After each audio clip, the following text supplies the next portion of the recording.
ডাম্পারের ধাক্কায় মর্মান্তিক মৃত্যু হলো একই পরিবারের দুই জায়ের। মৃতদের নাম ময়না মণ্ডল ও বীণা মণ্ডল। বাড়ি বাগনান থানা এলাকার আশারিয়া গ্রামে।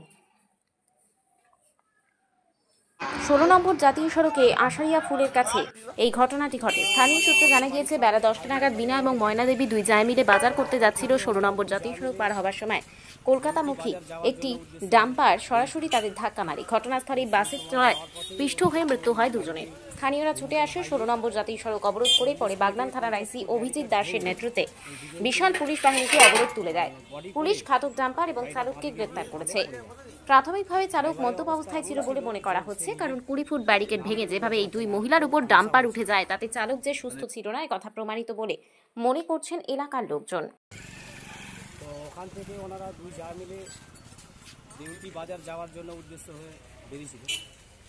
তো সেই সময় যাওয়ার পথেই ওনাদেরকে গাড়িটি নিয়ন্ত্রণ হারিয়ে 40 থেকে 50 ফুট ব্যারিকেড ভেঙে ওই দুজনকে বডি করে গাড়িটা বাঁ দিকে গিয়ে ঢালে পড়ে যায়।